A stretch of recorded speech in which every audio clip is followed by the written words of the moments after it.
추수감사절. 추수감사절은 말 그대로 감사의 절기입니다. 하나님의 은혜로 살아가는 우리들은 날마다 감사하는 것이 마땅하지요. 그럼에도 불구하고 이 추수의 계절에 특별히 한 날을 정해서 한 해 동안 풍성한 은혜를 주신 하나님께 감사하는 절기가 추수감사절입니다. 이 뜻깊은 날에 우리 함께 감사가 주는 유익에 대해서 생각하면서 은혜를 나누려고 합니다. 여러분, 우리는 감사하지요. 그 감사가 우리가 어떤 유익을 주는가? 첫째, 감사는 우리를 행복하게 합니다. 빌립보 4장 6절에서 이렇게 말씀해요. 아무것도 염려하지 말고 오직 모든 일에 기도와 간구로 너희 구할 것을 감사함으로 하나님께 아뢰라. 그리하면 모든 시각에 뛰어난 하나님의 평강이 그리스도 예수 안에서 너희 마음과 생각을 지키시리라.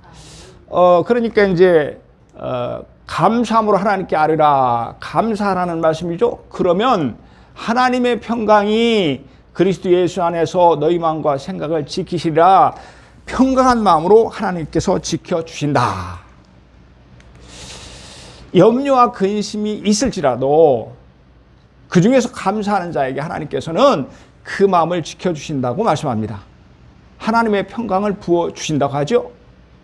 그러니까 감사를 하면 염려와 근심이 변해서 행복이 된다는 말씀입니다. 그 이시영 박사는 우리 한국 심리학에서 아주 권위자입니다. 그런 모든 정신적 문제의 치유법으로 감사를 권유하고 있습니다. 그러니까 우리가 감사하면 그 감사를 통해서 우리 정신적인 어떤 어려움이 치료가 된다는 거죠. 왜냐하면 우리가 감사할 때 0.1초도 안 되는 짧은 순간에 뇌세포에서 세로토닌이라는 성분이 분출되기 때문입니다. 잘 알려진 대로 세로토닌은 우리에게 행복한 마음을 줍니다. 그런데 이것이 결정적으로 정신적인 문제를 치유한다는 것이죠. 그렇습니다. 우리가 감사할 때 우리 뇌에서 행복 물질이 분비됩니다. 그래서 우리가 행복해지는 것입니다. 감사는 마치 우리 주위에 좋은 것들을 끌어오는 자석과도 같습니다. 여러분, 자석을 모래 속에 넣으면 어떻게 되죠? 모래 속에 있는 철분을 다 끌어들입니다. 이처럼 감사에는 우리 주위에 감춰진 행복들을 끌어내는 능력이 있습니다. 미국의 심리학자 로버트 에먼스 교수하고 마이클 맥클로프 교수가 함께 이 감사하는 태도가 사람에게 미치는 영향, 어떤 영향을 미치는가에 대해서 실험을 했습니다. 이 실험은 세 그룹으로 나뉘어서 일주일 동안 진행이 됐습니다. A그룹, B그룹, C그룹. 그래서 A그룹에는 나쁜 일에 집중하도록 했습니다. 그리고 B그룹은 감사할 일에 집중하게 했습니다. 또한 C그룹은 일상적인 일에 집중하게 했습니다. 기분 나쁜 일에 집중하고 감사하는 일에 집중하고 그것도 아니고 일상에 집중하고 이렇게 세 그룹으로 나눠서 실험을 했어요. 연구 결과 감사할 일에 집중한 B그룹은 A그룹보다도 평균 1시간 반 이상이나 일을 더 했습니다. 그러니까 이제 감사를 하는 그룹이 훨씬 더 일의 효과, 일의 성과가 높았다는 그런 말이죠. 또한 자기들 도와준 사람에게 감사와 함께 기쁨과 행복을 느꼈다고 합니다. 그러니까 감사한 일에 집중한 그룹이 가장 큰 행복을 느낀 것입니다. 놀라운 일은 자기들만 행복을 느낀 것이 아니라 B그룹과 함께 참여했던 그 주위의 사람들에게도 똑같은 현상이 나타났습니다. B그룹 때문에 실험에 참여하는 주변 사람들까지도 낙천적인 말을 더 많이 하게 되더라는 것입니다. 이처럼 감사하는 사람은 자신도 행복하고 그 주변 사람들을 행복하게 해줍니다. 감사합니다. 고맙습니다. 이라는 말 한마디가 많은 사람을 행복하게 합니다. 이 당신의 말이 행복을 만듭니다. 라는 그런 책에서 박필 교수는 이렇게 말했습니다.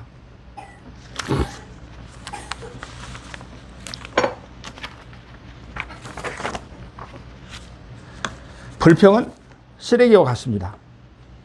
쓰레기가 쌓인 곳엔 온갖 더러운 파리떼가 날라옵니다. 하지만 감사는 꽃과 같습니다.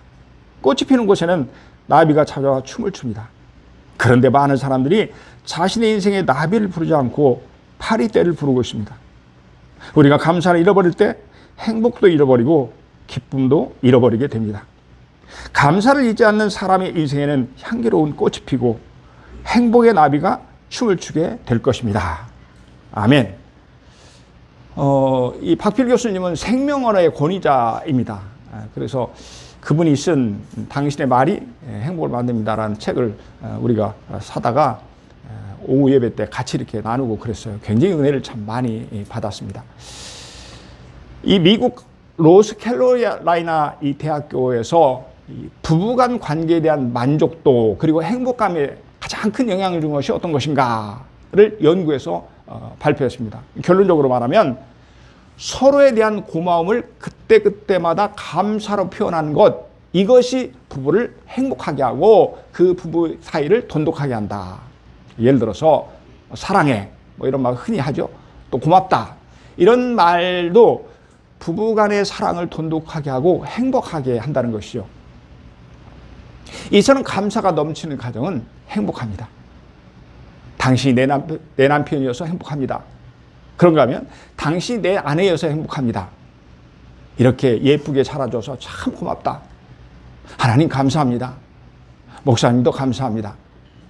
사랑하는 여러분, 이 같은 감사의 말을 듣고 있으면 마치 추운 겨울에 따끈한 차 한 잔을 마시듯이 마음이 녹아들고 온몸이 따뜻해짐을 느끼게 합니다. 우리 시간 한번 서로 한번 해보도록 하겠습니다. 주위에 있는 사람한테 손을 잡으세요. 예, 좀 먼 사람은 좀 가까이 와서 손 잡으십시오. 얼른 잡으세요. 자, 따라서 합니다. 당신이 내 옆에 있어 감사합니다. 다시 한번 합니다. 나는 당신 때문에 더 행복합니다. 여러분 아멘입니까? 자, 이제 됐어요. 이제 앞에 보세요. 지금 여러분들이 감사하는 그런 모습이 참 아름답습니다. 이처럼 감사는 우리 모두를 행복하게 만듭니다. 또한 감사는 우리 모두를 기쁘게 만듭니다. 감사는 우리 모두에게 행복을 만들어 줍니다. 아멘. 그러므로 감사는 나와 다른 사람의 마음에 행복을 만드는 행복제입니다. 감사는요, 나와 다른 사람의 마음에 기쁨을 만드는 영양제입니다. 여러분 아멘입니까? 감사에는 어떤 유익이 있을까? 첫째는 감사는 우리를 행복하게 한다. 그리고 두 번째는요, 감사는 하나님의 구원을 보게 합니다. 이 말은요, 우리가 감사를 하면 하나님은 그 감사를 받으시고 우리를 구원해 주신다 하는 것입니다. 우리 천천히 같이 읽겠습니다. 시작.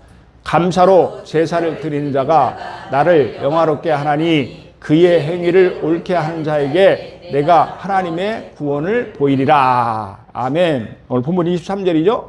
감사로 제사를 드리는 자가, 감사하는 마음으로 예배를 드리는 자를 말하고, 또 좀 넓게 생각하면 우리의 삶에서 감사가 넘치는 자가 어떻게 한다고 그랬습니까? 내가 하나님의 구원을 보이리라.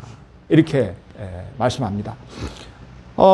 하나님의 구원에는 두 가지 종류가 있죠. 하나는 예수 그리스도를 통해 주시는 영적인 구원입니다. 그리고 구원받고 천국에 가는 이 구원이죠. 또한 다른 하나는 우리의 삶 가운데 베풀어 주시는 삶의 구원입니다. 그런데 오늘 본문에서의 구원은 삶의 구원입니다. 하나님은 감사하는 자를 기뻐하심으로 그가 어떤 문제 가운데 처해 있을지라도 반드시 해결해 주신다는 뜻입니다. 또한 내가 하나님의 구원을 보이리라 이렇게 말씀하죠. 내가 하나님의 구원을 보이리라. 여러분 여기서 내가는 누굽니까? 물론 하나님이십니다. 이 구절에서 하나님의 언어로 엘로힘인데 굉장히 널리 알려진 단어죠. 그 뜻은 능력자, 전능자, 창조주 이런 뜻입니다. 정리해보면 능력이 한이 없으신 하나님께서 반드시 구원해 주신다는 뜻입니다. 전능자 하나님께서 모든 문제를 해결해 주신다는 의미입니다. 창조주 하나님께서 놀랍게 역사해 준다는 말씀입니다. 누구에게요? 감사하는 자에게 반드시 하나님의 절대적 권능으로 그 문제에서 건져주신다는 확실한 보장입니다. 그렇습니다. 감사는 인생의 문제 속에서 하나님이 그 문제를 능력으로 해결해 주시는 하나님의 구원을 보는 것입니다. 아멘.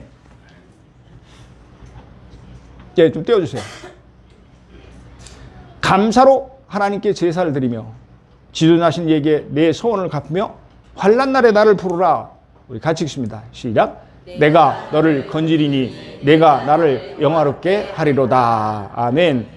14절 15절의 말씀입니다. 감사함으로 하나님을 부를 때에 환난 날에도 하나님이 건져주신다고 말씀합니다.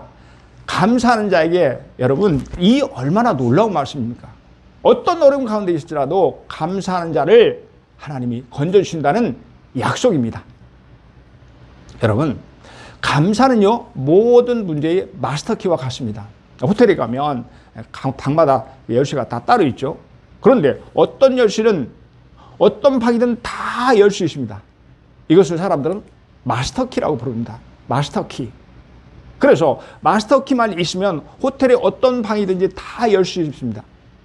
마찬가지로 우리의 인생에도 어떤 문제가 되든 간에 모든 문제를 풀 수 있는 마스터키가 있습니다. 여러분 그것이 뭐라고 말씀하세요? 바로 감사입니다. 이처럼 감사는 인생의 문제 속에서 하나님의 구원을 보게 합니다. 여러분 인생에 문제가 없는 사람 있을까요? 아무도 없습니다. 대통령도 노동자도 부자도 가난한 사람도 모두 다 문제 가운데 살아갑니다. 태어나면서부터 죽는 날까지 누구에게나 문제는 있습니다. 다만 문제를 풀어가며 사는 사람이 있는가 하면 문제에 묶여있는 사람이 있을 뿐입니다. 여러분 시험 문제를 잘 푸는 사람은 좋은 대학에 들어가고 좋은 직장에 들어갑니다. 그렇죠? 마찬가지로 인생의 문제를 잘 풀어가는 사람은 더 좋은 많은 것을 누리게 됩니다. 반면에 문제를 풀지 못하는 사람은 문제 때문에 실패자가 됩니다. 그래서 낙심하며 절망하게 됩니다. 사랑하는 여러분, 그렇다면 무엇으로 인생의 문제를 풀 수 있습니까? 그 마스터키가 바로 감사입니다. 성경에서 요나를 보면 요나는요 다시스로 가는 배를 탔다가 풍랑을 만나죠. 그래서 바다에 던져집니다. 이때 하나님께서 물고기를 보내셔서 그를 딱 삼키게 하셨습니다. 그의 생명을 구원해 주신 거죠. 그럼에도 불구하고 요나는 물고기 뱃속에서 살이 녹을 것 같은 심한 고통에 빠졌습니다. 왜요? 물고기 뱃속에서 소화액이 계속 분비되지 않습니까? 견딜 수가 없는 거죠.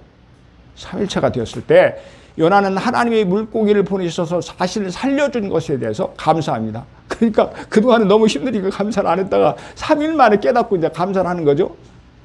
구원은 여호와께로서 말미암나이다 하고 그는 하나님 앞에 감사를 드렸습니다. 또한 요나는 선을 갖겠다고 약속합니다. 우리 함께 읽겠습니다. 시작. 나는 감사하는 목소리로 주께 제사를 드리며 나의 소원을 주께 갖겠나이다. 구원은 여호와께 속하였나이다 하니라. 아멘. 요나에 감사하죠. 그러자 하나님께서는 물고기를 명령해서 요나를 육지에 토해내게 하십니다. 사랑하는 여러분, 요나가 물고기 뱃속에서 그 캄캄한 어둠 속 죽음의 고통 속에서도 불평 대신 오히려 하나님께 감사했더니 하나님께서 그를 구원해 주신 것입니다. 그렇습니다. 하나님은 감사하는 자에게 구원을 베풀어 주십니다. 아멘. 19세기의 유명한 설교자였던 스펄전 목사님은 이런 말을 합니다. 불행할 때 감사하면 불행이 끝이 나고 형통할 때 감사하면 형통이 계속된다. 불행할 때 감사하면 어떻게 된다고요? 그 불행이 끝이 납니다. 우리가 형통할 때 감사하면 또 어떻게 된다고요? 그 형통이 계속된다. 다시 말해서 모든 문제가 해결된다는 뜻입니다. 사랑하는 여러분, 감사는 우리가 잘 되기를 원하시는 하나님의 마음입니다. 그래서 하나님께서는 감사를 선물로 우리에게 보내주셨습니다. 감사는 모든 어려운 문제를 푸는 열쇠입니다. 하지만 문제를 만났을 때 불평을 하면 그 불평은 더욱 깊은 늪에 빠지게 합니다. 하지만 감사를 할 때 하나님께서는 그 입술의 고백대로 놀랍게 역사하실 줄로 믿습니다. 아멘. 2000년 7월 30일 오빠의 차로 귀가하던 중에 음주운전사가 된 칠중 추돌 사고로 말미암아서 이지선 씨는 전신 55%의 3도 중화상을 입었습니다. 그리고 이 사고로 그녀는 11번의 수술을 받아야 했습니다. 그녀는 그때 일을 이렇게 고백합니다. 그러니까 이지선 씨가 한 간증이에요. 여러분 한번 잘 들어보시기 바랍니다. 매일 진통제를 맞으며 하루에 2번, 어떤 날은 4번씩 피부 대신 붙여놓았던 거즈를 떼었다 붙였다를 반복했습니다. 이틀에 한 번꼴로 피로 흥건해진 베개를 갈아치워야만 했습니다. 영원히 끝나지 않을 것만 같은 고통은 진통제 한 대를 맞으면 3시간 정도는 견딜만 했습니다. 그런데 하루 24시간 제게 진통제는 딱 3대밖에 허락되지 않았습니다. 그러니까요, 3시간 견디고 3번, 3, 3, 9, 9시간 정도는 견딜만 하다는 거죠. 근데 24시간 중에서 9시간을 뺀 15시간은 견딜 수 없는 고통을 당했다고 그렇게 간증하는 거죠. 아픈 게 뭔지, 사는 게 뭔지, 살아있다는 것이 무엇인지 모든 것이 다 모호해졌습니다. 끝이 보이지 않는 터널 한가운데 쓰러져 있는 느낌이었습니다. 사막 한가운데 버려져 있는 느낌이었습니다. 그러자 엄마는 우리가 하루 한 가지씩 감사할 거리를 찾자고 말씀하셨습니다. 앞으로도 뒤로도 갈 수 없는 그 상황에서 사람 사는 것처럼 살 수 있는 길은 감사 찾기였습니다. 눈에 보이는 거라고는 원망하고 불평할 것밖에 없어 보였는데 신기하게도 감사할 것을 찾으니 감사할 것이 있었습니다. 처음으로 내 발로 걸어서 화장실에 가던 날, 이제 걸어서 화장실에 갈 수 있게 됨을 감사했습니다. 처음 왼손으로 숟가락을 잡고 제 입에 밥을 넣을 수 있던 날은 그것에 감사했습니다. 손에 피가 나도록 안간히 흘러도 열지 못했는데 처음 문고리를 잡고 문을 열었던 날엔 또 이제 문 열 수 있게 됨에 감사했습니다. 처음 제 손가락으로 환자복 단추구멍 하나를 채울 수 있었던 날, 그날은 그것에 감사했습니다. 그런 일도 없는 날은 살아있어서 가족들과 눈 맞추고 목소리 들을 수 있었음에 감사했습니다. 유일하게 하나도 안 다친 부분인 발을 씻으면서는 그래도 씻을 수 있는 발이 있어 감사하다고 엄마랑 웃으며 고백했습니다. 그런데요, 놀랍게 감사 찾기는 그저 감사를 말하는 것으로 끝나지 않았습니다. 처음엔 입술로 시작한 감사가 내 귀를 통해서 다시 나의 마음으로 돌아와 감사는 점점 진심 어린 고백이 되었습니다.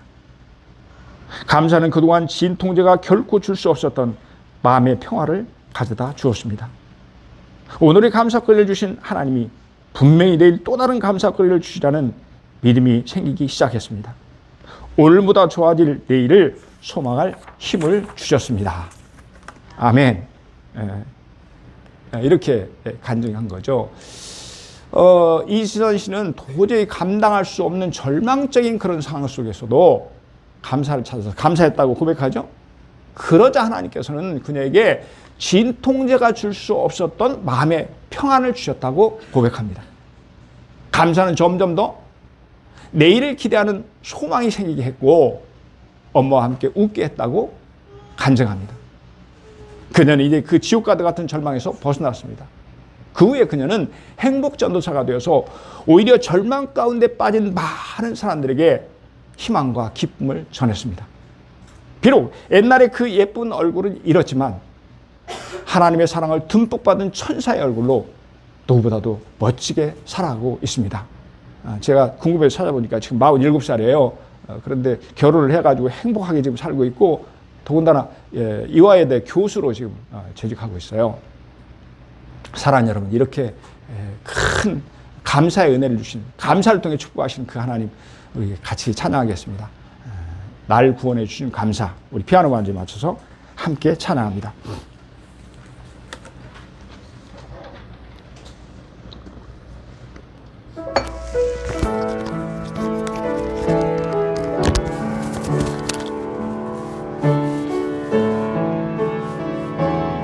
날 구원해 주신 감사, 날 구원해 주신 감사, 모든 것 주신 감사, 지난 추억이네 감사, 주내 곁에 향기로운 봄철의 감사 외로운 가을날 감사 사라진 눈물도 감사 나의 영혼 평안을 응답하신 기도 감사 거절하신 것 감사 헤쳐나온 풍랑 감사 모든 것 채우시네 아픔과 기쁨도 감사 절망적 위로 감사 청량 못할 은혜 감사 회세 사랑 감사해 길가에 장미꽃 감사 장미꽃 가시 감사 아멘 따스한 가정 희망 주신 것 감사 기쁨과 슬픔도 감사 하늘 평안을 감사 내일의 희망을 감사 영원토록 감사 우리 다시 한번 고백합니다. 기쁨과 슬픔도 감사 하늘 평안을 감사 내일의 희망을 감사 영원토록 감사해 기쁨과 슬픔도 감사 하늘 평안을 감사 내일의 희망을 감사 영원토록 감사해 아멘. 사랑하는 여러분 감사는 절망 중에서 하나님의 구원을 경험하게 될 줄로 믿습니다. 감사는 인생의 모든 문제 속에서 하나님의 구원을 보게 될 줄로 믿습니다. 여러분 아멘입니까? 네. 여러분 잘 생각해보면 감사가 무엇인가 오늘 본문은 말씀합니다. 감사는 하나님을 영화롭게 하는 것이다. 그러니까 감사는 감사를 통해서 우리가 행복해지고 감사를 통해서 모든 어려운 문제를 해결하지만 그것보다 더 큰 애가 뭐냐 그러면 감사를 통해서 하나님께서 영광을 받으신다고 하는 거죠. 우리 함께 읽겠습니다. 시작. 감사로 제사를 드린 자가 나를 영화롭게 하나니. 아멘. 그렇습니다. 감사하는 것은 하나님을 영화롭게 하는 것이라고 말씀합니다. 한번 이런 일이 있었어요. 예수님께서 어떤 마을에서 이 나병 환자 10명을 고쳐주셨습니다. 대단한 일이죠. 천병, 평생 동안 그 한센병을 앓고 있는 사람을 고쳐줬으니까. 그런데요, 그 10명 중에 사마리아 사람 하나만 예수님께 찾아와서 감사를 드렸습니다. 그러자 예수님께서 말씀하십니다. 이 이방인 외에는 하나님께 영광을 돌리러 돌아온 자가 없느냐 하시고, 여러분 잘 보면 한 사람이 돌아와서 뭐를 했다고 했습니까? 감사했다고 했습니다. 그죠? 그럼에도 불구하고 하나님은 뭐라고 그를 말씀하냐면 하나님께 영광을 돌리러 돌아온 자라고 말씀하십니다. 맞죠? 여러분, 그러니까 사마리아인의 감사는 단순히 감사로만 끝난 것이 아닙니다. 그는 감사로 하나님께 영광을 돌린 것입니다. 그렇습니다. 우리가 하나님께 감사를 드리는 것은 하나님을 영화롭게 하는 것인 줄로 믿습니다. 아멘. 영국의 웨스트민스터에서 그 작성한 소위를 문답, 신앙 고백이죠. 여기 보면 첫 번째로 나오는 게 이것입니다. 인생의 제일 되는 목적은 하나님을 영화롭게 하며 영원토록 그를 즐거워하는 것이다. 이렇게 기록이 되어 있습니다. 2014년 11월 15일 서울 월드컵 경기장에서 한국 대표팀하고 유럽의 강호였던 스위스와의 친선 경기가 있었습니다. 그런데 이 경기의 하프타임에 이영표 선수의 은퇴식을 가졌습니다. 그는 예수님을 영접하고 그래서 하나님 만난 뒤에 참으로 놀라운 일들을 경험했다고 합니다. 그는 2002년 월드컵 경기를 하기 전에 하나님 앞에 4가지 기도를 드렸습니다. 근데 그 중에 하나가 뭐냐면, 하나님, 월드컵 경기를 하는데 무릎을 꿇고 하나님께 영광을 돌리게 해주세요. 이렇게 기도를 했어요. 그러니까 이제 감사하는 그 골 세레모니로 무릎을 꿇고 기도하게 해달라는 것이었죠. 그리고 16강 진출이 확정되었을 때 그는 드디어 몇 명의 선수들과 함께 그라운드에 무릎을 꿇고 기도했습니다. 그런데 이것이 전 세계에 그대로 생중계되었습니다. 그러니 하나님께서 얼마나 큰 영광을 받으실 거예요. 뿐만 아니고 그가 기도했던 4가지 기도 제목이 그대로 다 이루어졌다고 합니다. 그런데 그는 이 모두가 하나님의 은혜였음을 간직했습니다. 그는 이처럼 늘 하나님께 감사했더니, 감사하면서 살았더니 그 일을 통해서 결국 하나님께 영광을 돌리게 되었다고 말씀합니다. 자, 우리 같이 한번 천천히 읽겠습니다. 시작. 감사로 하나님께 제사를 드리며 지극히 높은 자에게 내 소원을 갚으며 환난 날에 나를 부르라. 내가 너를 건지니 내가 너를 영화롭게 하리로다. 아멘. 감사로 제사를 드리면, 감사의 삶을 살면 결국은 그것이 내가 나를 영화롭게 하는 것이다. 이렇게 말씀하시죠. 사랑하는 여러분, 감사는 하나님의 구원이 나타나게 합니다. 감사는 하나님을 영화롭게 하는 것입니다. 하지만 감사를 잃어버리면 화가 임합니다. 22절이면, 오늘 본문 22절이면 이렇게 말씀합니다. 하나님을 잊어버린 너희여, 이제 이를 생각하라. 그렇지 않으면 내가 너희를 찢으리니 건질 자 없으리라. 이렇게 말씀하십니다. 감사를 잃어버리는 것은 곧 하나님을 잃어버리는 것이라는 뜻이에요. 또한 하나님을 잃어버리고 감사를 잃어버린 자에게는 하나님이 생각이 날 수 있도록 찢으신다고 그렇게 말씀합니다. 그러니 찢어지는 아픔 가운데서 하나님을 생각하고 돌이키는 것은 참으로 어리석고 불행한 일입니다.